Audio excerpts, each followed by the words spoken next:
Bismillahirrahmanirrahim. Assalamu alaikum dear students. Welcome to my YouTube channel The Expert Mathematician. I am your teacher Fizan Ahmed. Students, आज हमारा point set topology का lecture number 12 है. इसके अंदर हम एक theorem को प्रूव करेंगे बेसिस से रिलेटेड.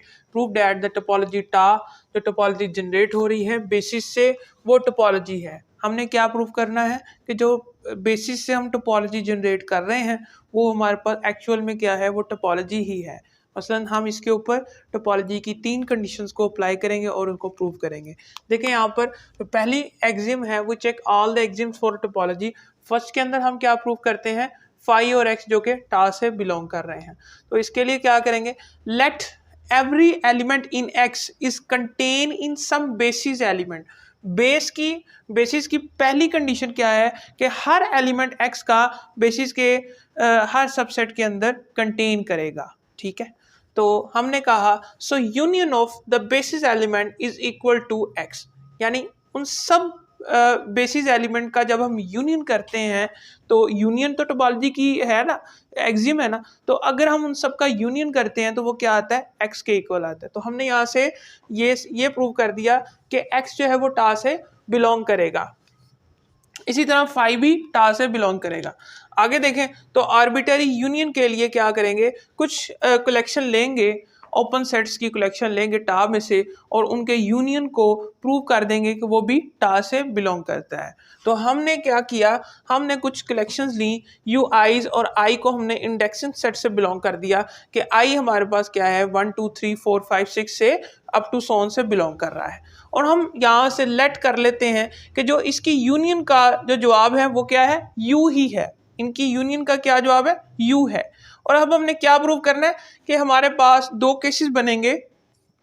पहले में हम प्रूव करेंगे कि u जो है वो हमारे पास फाई के इक्वल है. मसलन हमारे पास u हमारे पास एम्प्टी है, तो u को एम्प्टी यानी सबका यूनियन है, u के इक्वल है. उस u को एम्प्टी प्रूव करने के लिए हम क्या करते हैं कि अगर हमारे पास सारे ओपन सेट्स एम्प्टी होंगे तभी हमारे पास u क्या आएगा, एम्प्टी आएगा. तो उसके लिए क्या करेंगे, हम इफ कंडीशन बनाएंगे, if all the U i's are empty, यानी हर ओपन सेट क्या होगा, अगर एम्प्टी होगा सो द सब की यूनियन का क्या जवाब आएगा, एम्प्टी आएगा. क्योंकि यूनियन लेमा है ना कि ऑल द ओपन सेट अगर सारे खाली होंगे तो उन सबको इकट्ठा करके क्या लिखेंगे, खाली ही आएगा सेट.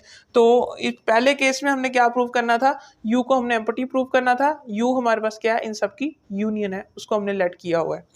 अब अगले केस के अंदर हम u को क्या प्रूव करेंगे, नॉन एम्प्टी प्रूव करेंगे. हम ये प्रूव करेंगे यानी उसके अंदर कोई ना कोई एक एलिमेंट लाजमी होगा, एम्प्टी नहीं होगा. If all the U i's are non empty, अगर हमारे पास सारी यू आईज नॉन एम्प्टी हो, सारे ओपन सेट्स नॉन एम्प्टी अगर हम लेते हैं तो इस केस में तो उन सब की यूनियन का जो जवाब आएगा वो एक्स आएगा. क्योंकि पहले केस में मैंने आपको कहा कि बेस के जो भी एलिमेंट होते हैं उन सबको अगर हम यूनियन कर लें तो वो क्या आता है, एक्स आता है. तो अगर हम इन सब का यूनियन कर लें तो वो क्या जवाब आता है, एक्स आता है. इसको हम ऑलरेडी प्रूव कर चुके हैं कि ये टा से बिलोंग कर रहा है. ठीक है, ये टा से बिलोंग कर रहा है, बाय फर्स्ट एक्सियम हम प्रूव कर चुके हैं. आगे अगर देखें तो इंटरसेक्शन के लिए फाइनाइट इंटरसेक्शन लेंगे, कुछ finite collection of open set लेंगे टा में से, उन सब की इंटरसेक्शन करेंगे. अगर वो टा से बिलोंग कर जाए तो हम कहेंगे हमारे पास ये भी टोपोलॉजी है. ठीक है, टोपोलॉजी की थर्ड कंडीशन को सेटिस्फाई करता है. तो हमने क्या किया, कुछ ओपन सेट लिए i इज इक्वल टू 1 से लेकर n तक. ठीक है, कुछ फाइनाइट ओपन सेट लिए और r बिलोंग टू टा. हमने लेट कर लिया कि सारे ओपन सेट क्या हैं, फाइनाइट ओपन सेट जो टा से बिलोंग कर रहे हैं. और लेट सपोज कर लिया कि इनकी इंटरसेक्शन जो है वो v के इक्वल है. जैसे मैंने यहाँ पर u के लिए सपोज किया था, u को सपोज किया था, यहाँ पर हम v से सपोज करेंगे ताकि डिफरेंस क्रिएट हो सके. v लेट कर लिया, इंटरसेक्शन है, और पहले हम प्रूव करेंगे कि v जो है वो टा से बिलोंग करता है. There are also 2 cases for intersection. Intersection के लिए भी 2 केस बनेंगे. पहले केस के अंदर हम v को एम्प्टी प्रूव करेंगे, जैसे मैंने यहाँ पर कहा कि हमने इनकी इंटरसेक्शन को v लेट किया है तो इसकी इंटरसेक्शन को क्या प्रूव करेंगे, एम्प्टी प्रूव करेंगे. For proving V is equal to empty if so if any one of the open set. Intersection के केस में अगर एक भी एम्प्टी आ जाए तो हम कहते हैं कि उसका जवाब क्या आता है, एम्प्टी आता है। तो हम अगर कहते हैं कि अगर इफ एनी वन, कोई एक भी ओपन सेट यूआई में से कोई एक ओपन सेट अगर लेते हैं तो अगर एम्प्टी आ जाए तो हम कहते हैं कि उनकी इंटरसेक्शन का जवाब है वो बी एम्प्टी आता है। तो इससे हमने ये प्रूव कर दिया कि वी जो है ये एम्प्टी के इक्वल है। अब इसको इरेज करते हैं और नेक्स्ट अगले केस के अंदर हम प्रूव करेंगे कि वी जो है ये नॉन एम्प्टी है और टा से बिलोंग कर रहा है। देखिए जी, यहाँ पर केस 2 को देखते हैं। केस 2 के अंदर हमने इंटरसेक्शन को प्रूव करना होता है कि वो टा से बिलोंग कर रहा है। एक ही केस में हम इंटरसेक्शन को टा से बिलोंग करवा सकते हैं कि हम बेसिस के एलिमेंट का यूनियन जो है वो हम वी के बराबर अगर ले आएँ, यानी union of the basis element वो हम वी के अगर बराबर ले आएँ तो इसका मतलब है कि हमारे पास जो वी है वो भी टा से बिलोंग करता है और वो नॉन एम्प्टी हो सकता है।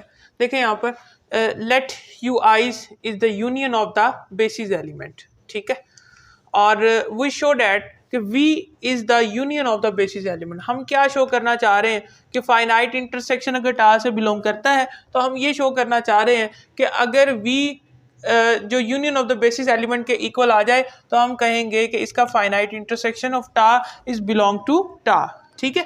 तो लेट वी चेक फॉर 2, हम दो U1 और U2 के लिए चेक करते हैं। अगर हम देखें इनकी इंटरसेक्शन से x बिलोंग कर रहा है फॉर ईच x, ठीक है, फॉर ईच x जो कि इनकी इंटरसेक्शन से बिलोंग कर रहा है U1 और U2 की।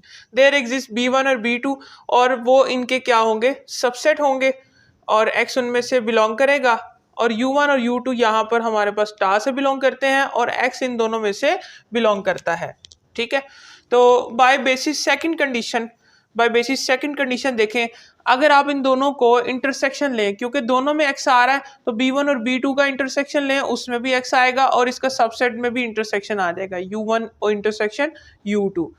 अब बेसिस की सेकंड कंडीशन के मुताबिक इनके दरमियान एक B3 भी एग्जिस्ट करेगा सच डैट कि वो इनका क्या होगा, सबसेट होगा। देखें ये हमारे पास क्या बन गई, ये एक हमारे पास रिजल्ट बन गया है कि x बिलोंग करता है B3 से और वो सबसेट है B1 B2 का और वो सबसेट है U1 और U2 का।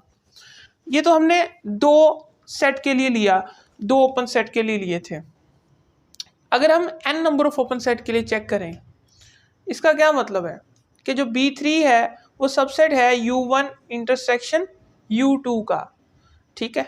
इसी तरह अगर हम कोई और लेते हैं, बेसिस एलिमेंट B3 के अलावा कोई और लेते हैं, तो हम क्या शो करना चाह रहे हैं, ये हमारे पास क्या है, U1 इंटरसेक्शन U2 का क्या मतलब है कि दोनों ओपन सेट का हम इंटरसेक्शन ले रहे हैं, फाइनाइट इंटरसेक्शन ले रहे हैं और वो B3 उसका क्या आ रहा है, सबसेट आ रहा है। इसी तरह अगर कोई और अगर हम देखें तो उन सब का अगर यूनियन लें तो वो हमारे पास इधर V के बराबर आ जाएगा। For n number of B's देखें तो x उसमें से बिलोंग कर रहा है, देयर एग्जिस्ट Bx। अभी हमने एक लेमा 1.7 का यूज किया, यहाँ पर लिख देते हैं, जो हमने लेमा पढ़ा था पिछले लेक्चर के अंदर उसका यहाँ पर इस्तेमाल करेंगे। x अगर intersection of B i's n तक है उससे बिलोंग कर रहा है, देयर एग्जिस्ट Bx, एक Bx हमारे पास होगा जो कि इनकी इसका सबसेट होगा। और फिर अगेन इस कंडीशन के मुताबिक देखो तो यहाँ पर क्या होगा, इंटरसेक्शन ऑफ यू आईज होगा, ठीक है, इंटरसेक्शन ऑफ यू आईज। अब देखो तो हमने कहा सबसे पहले कि V जो है वो U ओपन सेट, सारे ओपन सेट की इंटरसेक्शन है और वो हमने कह दिया था V के बराबर है। तो V को अगर इसकी जगह पर लिखो तो ये आ जाएगा। और अगर हम देखें तो बाय यूनियन लेमा, ये तो एक कंडीशन है ना, अगर हम x को वेरी करें, x अगर 1 रखते हैं, 2 रखते हैं, 3 रखते हैं, यहाँ पर x फॉर एग्जांपल 1 है, B1 और ये सबसेट होगा V का। इसी तरह 2 रखते हैं, B2 ये सबसेट होगा V का। और अगर इन सब को यूनियन कर लें तो वो हमारे पास V के इक्वल आएगा। बाय यूनियन लेमा का इस्तेमाल किया, वो हमारे पास क्या आएगा, V के इक्वल आएगा, ठीक है। x को हम x से वेरी करते जाएंगे 1 2 3, असल इसका मतलब है ये B1 intersection B2 intersection B3 up to intersection B n, sorry union है,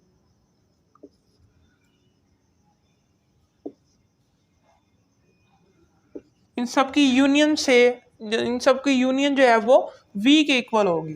ठीक है, V इस साइड पे क्या है, वो इंटरसेक्शन है ओपन सेट्स की। इंटरसेक्शन ऑफ ओपन सेट्स को हम शो कर देंगे जो कि यूनियन ऑफ बेसिस एलिमेंट है, क्योंकि जब भी आप टोपोलॉजी जनरेट करते हैं बेसिस एलिमेंट का आप क्या लेते हैं, यूनियन लेते हैं। और हमने इंटरसेक्शन के केस में, यूनियन के केस में तो हमने क्या कहा था कि जो हमारे पास उनका यूनियन आ रहा है वो x के इक्वल है, वो हमने पहली कंडीशन के मुताबिक उसको सेटिस्फाई करा दिया था। लेकिन यहाँ पर हम इसको शो करेंगे कि जो हमारे पास ओपन सेट्स की इंटरसेक्शन है और वो इक्वल आती है जब हम बेसिस के एलिमेंट की यूनियन ले लें, तो वो हमारे पास दोनों इक्वल आ जाए, तो हम कहते हैं कि वो हमारे पास इंटरसेक्शन जो है वो फाइनाइट इंटरसेक्शन ऑफ टा इज बिलोंग टू टा। ठीक है, तो सो V is the union of the basis element, V हमारे पास क्या है, union of the basis element है। दस द फाइनाइट इंटरसेक्शन ऑफ टा, फाइनाइट इंटरसेक्शन ऑफ टा क्या है, वो टा से बिलोंग कर जाएगा। तो इधर से हमने ये प्रूव कर दिया कि जो हमारे पास basis of for a topology on x है, ये एग्जैक्टली टोपोलॉजी होती है। तीनों कंडीशंस को सेटिस्फाई किया। यहाँ पर हमारा लेक्चर खत्म होता है। उम्मीद है आपको वीडियो पसंद आई होगी। अगर आपको वीडियो अच्छी लगी हो तो लाइक करें, कमेंट करें, शेयर करें और चैनल को सब्सक्राइब कर दें और बेल आइकन को ज़रूर दबाएं ताकि आपको हमारी लेटेस्ट अपडेट और वीडियोस मिलती रहे। मिलते हैं अगली वीडियो में, तब तक के लिए मुझे इजाज़त दें। अल्लाह हाफिज़।